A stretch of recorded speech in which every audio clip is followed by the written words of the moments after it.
Hello and welcome to Betfred's football show. We preview week 10, yes, we're that far already, of the Premier League this week. And of course the big game is at, formerly White Hart Lane, the North London Stadium, the Tottenham Hotspur Stadium, whatever you like to call it. And we've got Man United and Tottenham former gig players in the studio with us, Paul Parker and Graham Roberts. We'll talk about all the action upcoming. But what we do need to start with, Graham, with you really, is the sad passing of former Rangers Scotland manager Walter Smith. Yeah, really, really sad. Walter hasn't been well for the last sort of 3 or 4 months, and I spoke to Andy Gorham the other day, and he said he wasn't well last week, and you know, it was really, really sad. Lovely, lovely man. I think he won 21 trophies. You know, and you look at that and you think, wow. You know, he won 9 in a row, and I think he would have loved to have won 10 in a row, but I think getting that 10th is very, very hard. But you won't meet a nicer person in football. He was ruthless, but he knew how to be ruthless. He knew how to be, he'd put his arm around you and tell you if you'd done things wrong. But I used to live literally 1 street away from him when I played for Rangers, and he was my coach. One of the best coaches I ever played under. Absolutely fantastic. Yeah, so much success at Rangers. Of course, he was number 2 at Manchester United for a while. And I saw a quote from Darren Fletcher about how he kind of instigated Ronaldo's superstardom. But where would you rank him in the list of all-time great British managers? Well, you've got to say Sir Alex is number 1, I would have thought. And after that, I know he was in the Premier League with Everton and Man United, but at that time, the Scottish League was a good league. And I would say he'd be right up top. He'd be 2, 3, 4, something like that, at least. But he was such a lovely man. I feel for his family, Ethel and the kids, and hopefully I can get there to the funeral. So. Yeah, all thoughts are with his family as well. Walter Smith, who sadly passed away this week, aged 73. We're going to move on to all the football. Before we do, though, I'm sorry, we've got to mention Sunday as well. What a disaster that was. Yeah, it was a disaster. Let's move on. No, I mean, we'll talk about it obviously at length, but just quickly, I'm not sure how good Liverpool were. They were clinical, but the amount of chances the United gave them, I mean, there's something fundamentally wrong at the back. Yeah, I mean, you don't want to take anything away from Liverpool for what they've achieved, because it would come across as sour grapes. But yes, they were clinical. I would say it was made a little bit easier for them by Manchester United. But we have to say is that you don't have to be a Manchester United fan, an ex-player, not to have seen something like that coming, to be honest. Because if they'd have been playing someone else, other than City, of course, they might have just got over the line, and again, the paint would have come over the cracks. That's just opened everything up now. There's a canyon now to be filled in, but it isn't going to be filled in this season, maybe next season, sorry. There's a way to go for United. A lot of people thought it was just going to happen. And I think we all know in football it doesn't just happen. You have to make it happen, and I think they've got to a level now where they need to move on to the next bit. Well, he described it as rock bottom, of course, and United have conceded more goals in October than any other team in the Premier League. They're on 10 already, and obviously they go to Tottenham at the weekend. Before we get on to that, then, which players now for United need to really raise their game after the weekend ahead of what's coming up? I think we have to talk about Luke Shaw. I think he's been maybe reading his own headlines. Just by I look at him, maybe seem a bit old-fashioned. I look at his appearance on the pitch now. It isn't very good. It's not a good look. The way he's come, for me, the way he's looking. I think he's trying to look at this manner now because of scoring in a European, a European Champions final. I don't know if that's got to him, but he's not the player who was that back then, the end of last season. He's lost that way when he's worked hard to get there from a low position. The main player for me is Fernandes. I think he's been manipulated by Ronaldo's return. I think that's affected him. I think he's allowed himself to be mentally bullied out of doing all the good things he was doing before. He shirked responsibility in the Leicester game, when he should have been. He would have took it on himself normally, but he decided to take the pass to Ronaldo. He's not grabbing hold of games as he did before. He's not making opportunities anymore, and you have to look at him and think to yourself, why is that? And there's only one reason. It's because he feels he's got to deliver to Ronaldo. And I think there's a few other players like that as well. But he sticks out because he's been instrumental in all that United have achieved up until this season. Oh, let's look ahead to the game then. Of course, it is Saturday evening live on Betfred TV as well. And Manchester United are just favourites, Graham. It's been dubbed El Sackiko, this one. Whose job is in more jeopardy going into the weekend? Well, I think Ollie's is the big one, but Gary Neville says he won't be sacked, so he's not going to get sacked, is he? So that I don't understand. Mourinho won 3 trophies in a year, and he got sacked, so anybody can be sacked. So whatever Gary Neville says is not right. But I would say Ollie's under a lot more pressure than Nuno at the moment, because Nuno's in that cut. He's got in the quarter-final again now. Not good football at the moment, but that's the way it is. They are built on a solid foundation. They're all of Nuno's team. I was sure at Wolves. Yeah. I mean, would he be a good replacement for Ollie at Old Trafford? Maybe. Yeah, he might sort your defence out, but I'm with Paul. I think your big players at Man United at the moment, Fernandes, they've gone in their shell. And I think he's right. I think Ronaldo... Man United didn't need Ronaldo. They did not need him. They just signed Cavalli. Why do you need Ronaldo to play up there? It was because he was going to go. Maybe it was something to do with Sir Alex Ferguson. Maybe he said we're not letting him go to Man City. We want him. Let's get him. And I think it's disrupted the whole system of the way they play, because there's no closing down. You just see it every week, and hopefully this week they'll do it again when they play Tottenham. You mentioned that side of it. Obviously, there's also questions about Harry Kane now. Yep. Did he have his head turned at the summit? Has that affected his performances this year? Well, I think, everybody knows that Man City came in. But what I was told through the grapevine at Tottenham, Man City never offered £100 million. They offered 75 million plus add-ons. Well, are you telling me at that time that Harry Kane... Jack Grealish was a better player than Harry Kane? No, he wasn't. Harry Kane will score, if he's in a good side, Man City side or Man United or Liverpool, Harry Kane would score 30, 40 goals. No doubt about it. But obviously he's had a fallout with the club, and it is what it is. Harry will try. I don't think he's got the players to play with Harry Kane at the moment. I don't think there's enough creativity in the team. It's very dull. There's no forward passing to him.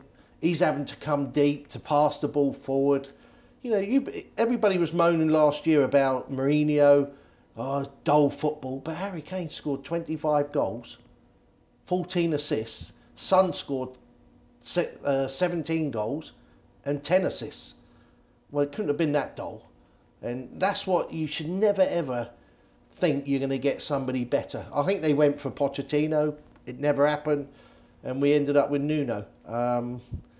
It's a lot of pressure on Nuno at the moment, but with Harry Kane, we need to get somebody in the team like an Eriksen or Modric when he played. Those sort of players that play forward passes and get the ball in the box. He's having to do too much, and it's just not good for him. I see then. Would you rather see Kane go into Old Trafford than Ronaldo? Neither of them were needed. Yeah, okay. United on a monetary kind of point of view, they didn't want to spend big, weren't going to spend big under the Glazers, so they got themselves Cavani, who had done a really good job at the back end of last season. He got better and better. The team improved. He was making opportunities. Mason Greenwood was getting a bit of an understanding. And they go and get Ronaldo. Ronaldo was got for a reason, was to quieten down the masses. And he'd done that. They'd done that straight away. Blanket covered everything. Bang. The bonus for them was they was getting a return on investment because they were selling shirts. So there we are. So that's what they've done. But they've affected the team now. So what they've gone and done is now the United fans now are looking at it, and as much as they love Ronaldo, I think if they put their hand on the heart, they'll turn around and say, love to have him back, but now we need him to be a little bit honest. If he's not going to try and change his game and try and be what he was, and be that kind of player who's going to make those runs and do everything, he's got to accept it if he's not starting in games. 100%. I just say there that they waited 18 months to get Sancho, and he can't even get in the team. Oh, and you're thinking, well, why is that? Is it because of Ronaldo? Is it because of that factor? You know, you've got now Pogba's coming out of the team to play 2 holding midfield players. They're just disrupted. The whole team's disrupted. You've ruined my next question. I'm going to ask you anyway. Objectively, as a football fan now, put your allegiances aside. Harry Kane, would you rather see him in a front 3 at City with Foden and Grealish, or in a red of Manchester United with Rashford and Greenwood? Which would do you think would be more? I think for him it would work better if he was at United, because I think the way City play, I don't think that would be him. I don't think that would be him. I'd rather him be at Tottenham, but that's a lead just to one side. But if you're saying those 2 teams, then I don't think Man City's style of play suits Harry Kane. I think when you got Man City players in England team, Grealish, Foden, those sort of Sterling, they don't pass to him in the England team. So if he goes to Man City, that's not going to suit him.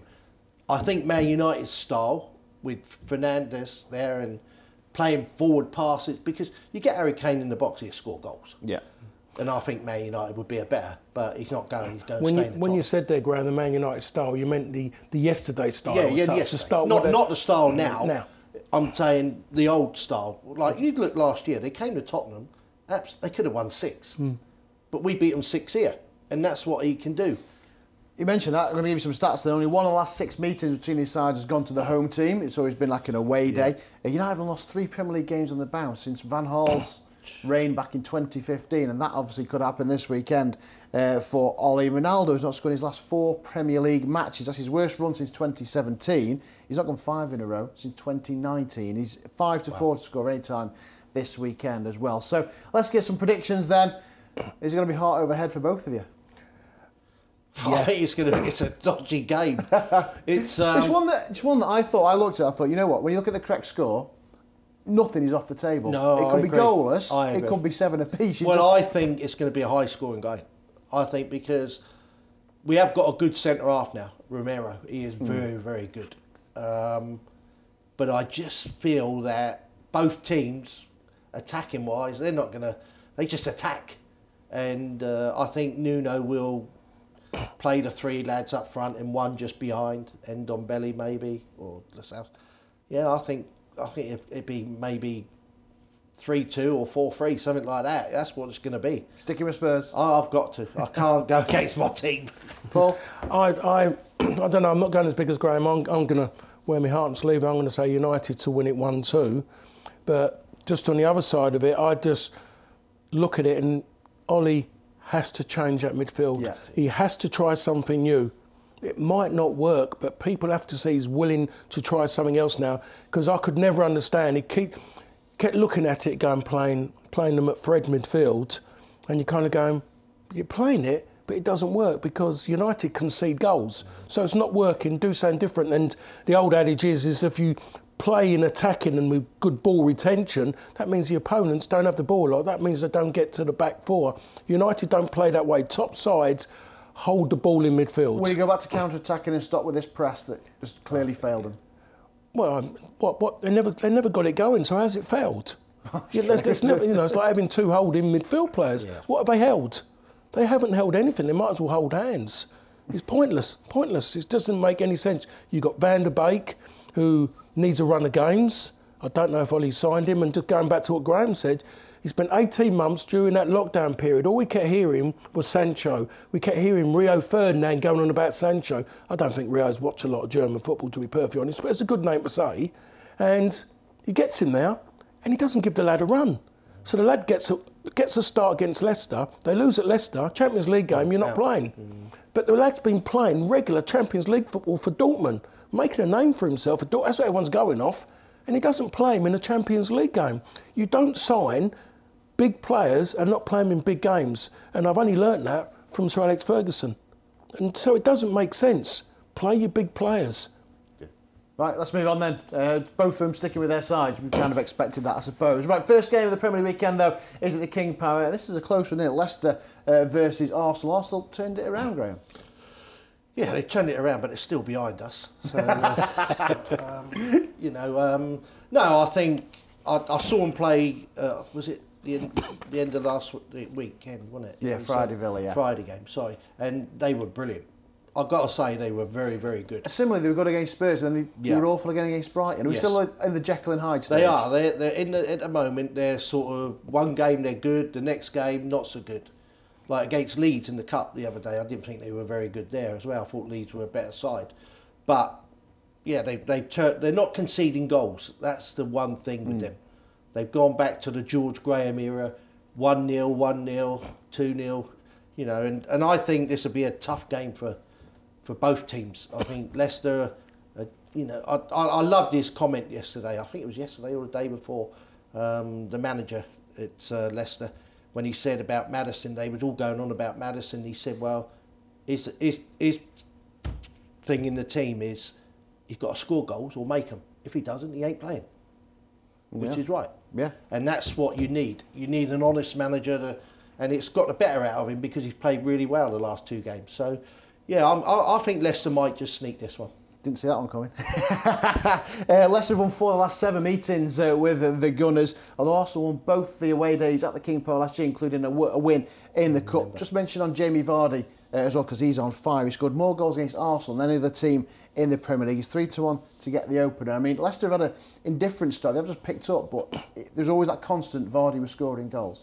Yeah, but now they've got other scorers now, haven't they? It's not all about Vardy so much. He's become a bit of a Mr. Assist in a certain way, and he's still an incredible player now, by the way. Just to watch him, I always had this thing about him, but he seems to have got better.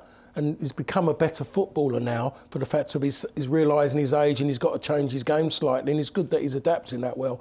I look at Leicester, the inconsistencies, I think, comes about really via Brendan Rodgers, because he doesn't allow, he forgets about continuity, he flips the side about because of Europe, and I think certain times, good, bad and indifferent, if you've got the majority of the players on the pitch at any given time, they will get you out the bad, and if it's good, they'll be even better. But he keeps flipping about, and that, you know, you talking about a lot of injuries at the back, well then play that back four that you got available as much as possible, stop going in and out. But now with that result in Europe and then the games after that, I look at this game and I can see Leicester winning it. I really can, because Arsenal, you say about Leeds, they weren't great.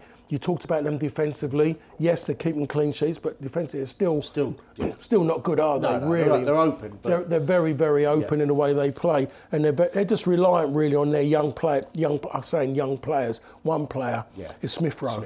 That's the one who's doing it consistently. Saka, okay, in and out. Yeah. But he's the one, Smith Rowe, and they have to be careful, because somewhere along the line, if he's got the wrong kind of agent, he's going to be pushing for that lad to move on. Yeah, I agree. Yeah, into a lot of talk about Emile Smith Rowe, of course. That's fantastic so far. So unanimous here, Leicester will be winning at that one. I'm going to rattle through some of the 3 o'clock games. Start with you first, Graham, because you sort of would have seen Burnley in midweek against Spurs in the Cup. Host Brentford, who've been a breath of fresh air this year, haven't they? Well, I tell you, they're a tough side to play against. You know, I watched the first game when they beat Arsenal. They gave Liverpool a right run, and even Chelsea. I watched that game on TV, and that was. I don't know how they didn't score. Oh, Mendy was man of the match. That says a lot, doesn't it? Amazing saves, but they're very dangerous with long throws, corners, and set pieces. And yeah, I think Burnley. I'll tell you, Burnley are in trouble this year. I know Sean Dyche really, really well. He gets them out of trouble, but you've got to spend some money now. You've got to spend some money in. And I think they might be under a bit of pressure this week. I'm going to go for Brentford, me. Yeah, that fits in the stats, because Burnley have not won any of the last 5 games against promoted sides. Burnley have opened the scoring in 5 games this season and not gone on to win. It's 4-1, but they score first and don't win the match. And Brentford, of course, unbeaten away. Do you concur? Yeah, I have to. I mean, I saw Brentford in the Championship, and I tell you what, they've got quite a lot of those players still there, and they've risen to the occasion, to be perfectly honest, those players. And I've seen them play twice this season. Away from home, if you let them get in front, gamesmanship. Well, they beat West Ham, didn't they? No, they beat West Ham, but they psychologically abused them. That's what they done to them in a certain way. They was prolonging everything, throw-ins every time. Every time there was a tackle, someone tackled someone. It might be a big high tackle around the kneecap. They would hold their head.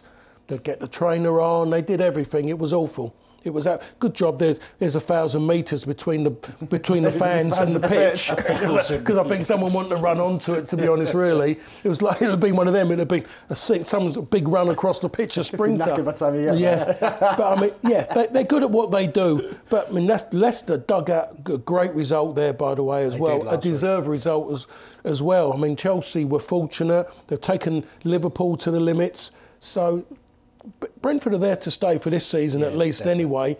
And Brentford for me are the ones to win that game. Both of the Bs in that one. We move on. Liverpool to take on Brighton. Now Liverpool only 1 point for the 2 games against Brighton last year. They could be a nemesis, maybe, but Liverpool are flying. 5-0 Watford, 5-0 Manchester United. It's 20-1. They win this one 5-0 as well. I don't think they'll do that again. I don't think they'll go and beat Brighton 5. I believe they'll go and maybe get 3.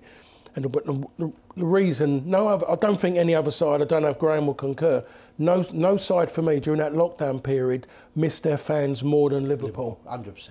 They make such a difference. And you catch Liverpool at any time, even when they went through their lower times under Suey and when they weren't going right, playing at Anfield was still... It was tough. It was always tough. Doesn't matter how your form was in the league, you'll go there and those fans will just hate you. I saw the hate when I was a Fulham player. I saw the hate when I was a QPR player. I saw more than that when I was a Man United player. It was incredible. Never witnessed, because I used to go there before, and it was kind of, because there was people going, you felt a little bit outside. You walk in the ground and everyone was not, oh, here we go. Got any soap? Yeah, got some soap. You go there with United, you don't ask anybody, because they're virtually kitted up in gear to fight you. Even the bars of soap had sharp edges. What a place that was, by the way. No, it's a tough place. It is I think that's bordering on being nice when you say it's tough. Liverpool to beat Brighton.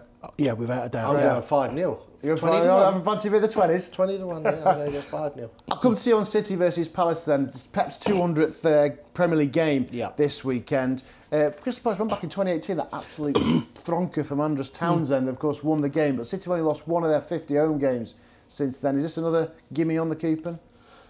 I think Pep will be a bit disappointed after last night. You know, they were the holders. I think it was they were going for 4 in a row, weren't they?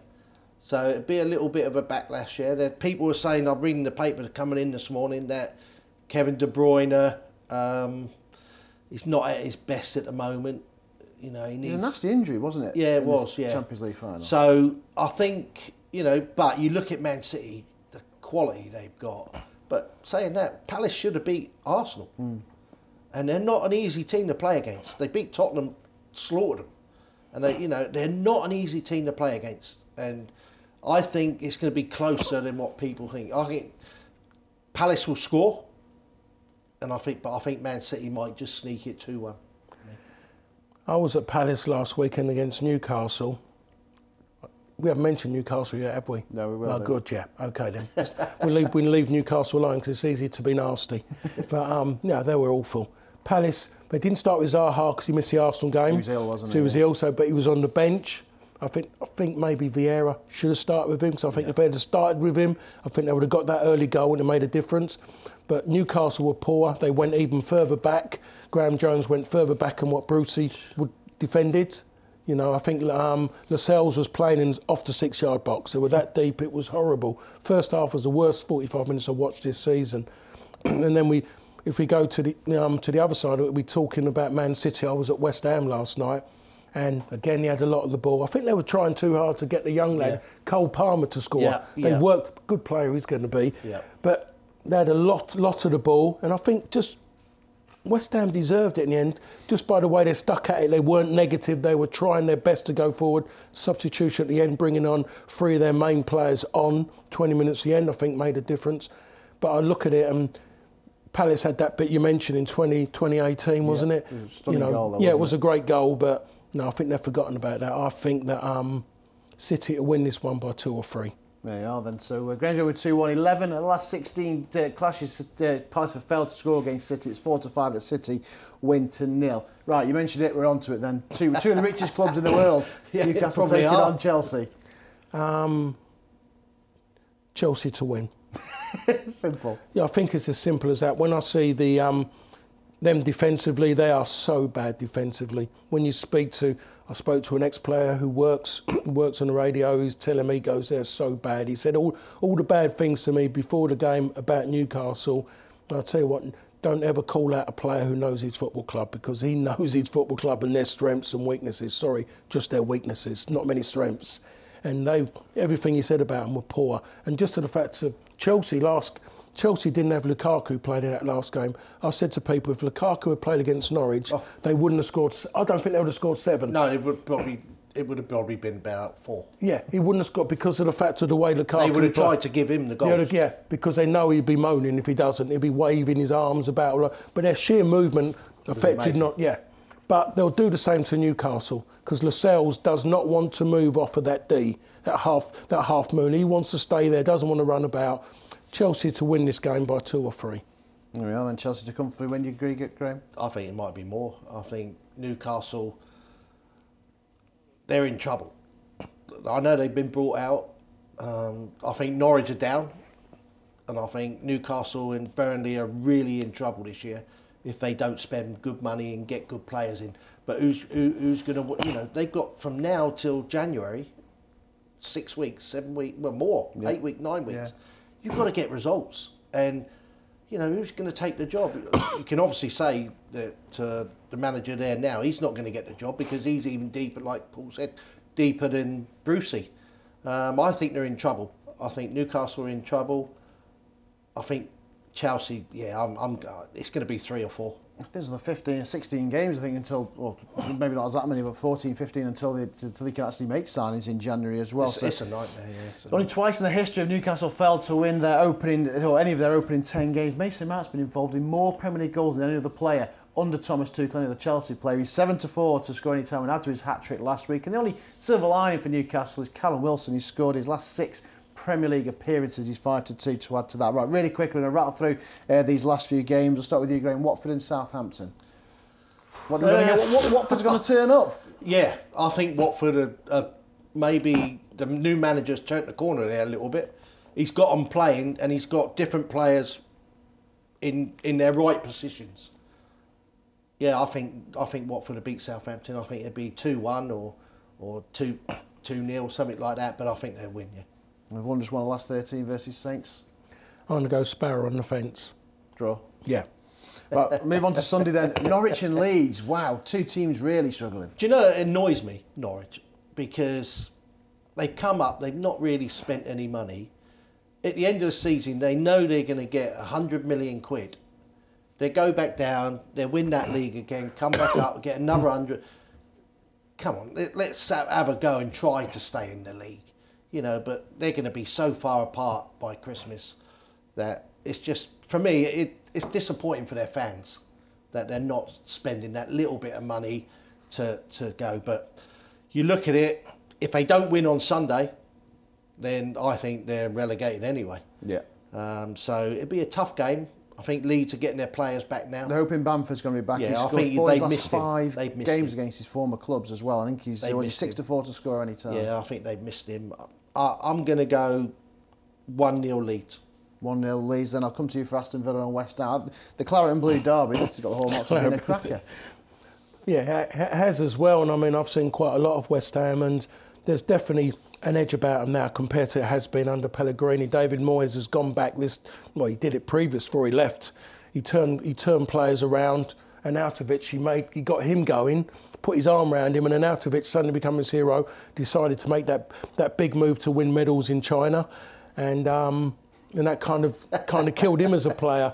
But David Moyes has come back again. Sullivan's gone quiet because they're winning games, and he's doing a really good job. When you see his second string players play, you know how good a job he's done because they're playing at 100%. The likes of Craig Dawson, Issa Diop, even Yarmolenko's running a bit as well. That tells you something as well. And they worked so hard last night. Well, before under Pellegrini, like last night, I'll be playing Man City. We're going to don't worry about it. He would have been like the manager. David Moyes has virtually said, I want to, by Christmas, after Christmas, I want to be playing in Europe.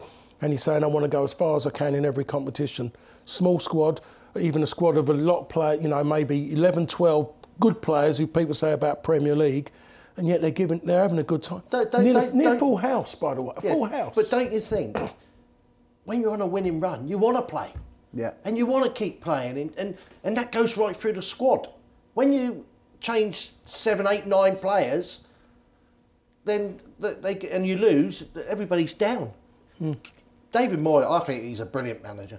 Absolutely brilliant. I think he was kicked out of Man Utd too early. In that way. But I look at it, and again, David Moyes, look what he done at Everton. Given time, a lesser team than certain managers, Graham, find a club that suits them, don't they? I agree. And they suit just the kind of players he can bring to it, and 100%. He knows he can bring players in. He doesn't need superstars because he knows because you have to pamper them. He can be strong with them. That old-fashioned way of doing the job, 100%. and I think that's what he's done there, and he's got them. He's got them going, and the fans are 100% behind him as well. Another 3 points then for the Hammers this weekend? I'm going to stick my neck out and go for it. I'm going to turn around and say yes. I don't think my wife is watching this, so even though I can definitely go with it. If I was going to go against it, I'd have to ask you to cut that bit out. Don't worry, we'll send it to her. Graham? I'm going West Ham. I think West Ham win 2-0. Right, very quickly then, Monday night, the Rafa revolution unravelling. I think it's unravelled last week, 5-2. I think he's had his holiday. I think now it's serious business, and the players need to pull their, need to get on board with him. And they're taking on a Wolves side, of course, they're definitely improving. Well, they need a win. Wolves need a win as well. I think they're in a little bit of the old, are they good enough or not? I think they'll stay safe, but... As long as you're still finding his feet, isn't he? Yeah. I think it'd be a draw. I think. You couldn't go either way. You're going to stick with the draw. Now Graham's going for a draw, isn't he? Really, it's easy to follow him, but I'm going to stick my neck out. I'm going to go for Wolves to win this one. Heap more pressure on Rafa. Yeah, I mean, there's a lot already. Do you think it's a tough tenure. Well, it's a tough tenure, isn't it? In the sense of, as soon as he starts losing games, the fans will turn very quickly because of his allegiance. Will he go to Newcastle? Ooh. Yeah, interesting. That'd be an interesting game if he was to go to Newcastle and they come to Goodison Park. What a game that would be. Right, we're going to wrap up. We have to wrap up with short on time, but I can't let you go. Go on then. What's your theory there then? You think Rafa could? Well, I've just heard rumours, but I think if he's not got a few still good results, there, isn't he? Yeah, they love him up there. I think I think Rafa will be Newcastle.